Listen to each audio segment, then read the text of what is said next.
হবে ছাত্র শিক্ষক প্রজ্ঞাপন দিতে হবে আমাদের দাবি মানতে হবে দিতে হবে বাহানা চলবে না হচ্ছে বাংলাদেশ শিক্ষানীতির একমাত্র মেরুদণ্ড হচ্ছে বাংলাদেশ মাধ্যমিক উচ্চ মাধ্যমিক শিক্ষায় আমরা যারা নিয়োজিত আছি তারা হায়ার গ্রাজুয়েট হওয়া সত্ত্বেও আমাদের যে বৈষম্য এক দেশে দুই নীতি আমাদের 20% বাড়ি ভাড়া এটা আমাদের কোনো ভিক্ষা নয়, এটা আমাদের অধিকার। এই অধিকার বঞ্চিত করে আমাদেরকে যুগের পর যুগ একেবারে পিছিয়ে সম্প্রদায়ের মতো করে রেখে দিয়েছে।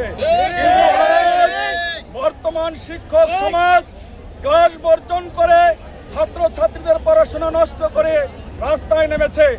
এই রাস্তায় যেহেতু আমরা নেমেছি ছাত্ররা আমাদের সাথে ঐক্যমত পোষণ করেছে, অভিভাবক আমাদেরকে সমর্থন করেছে।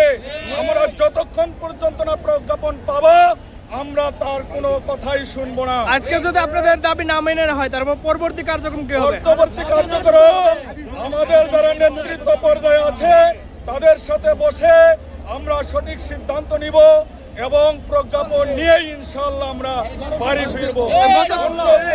জাতীয় প্রেস ক্লাবের সামনে যে আপনাদের শিক্ষকদের উপর পুলিশের যে হামলা সেই বিষয়টা একটু এই যে বর্বরিচিত আমরা হাজার হাজার কোটি টাকা যারা পাচার করে বিদেশে বেগমপাড়া তৈরি করে তাদেরকে অ্যারেস্ট করতে পর্যন্ত তারা পারে না।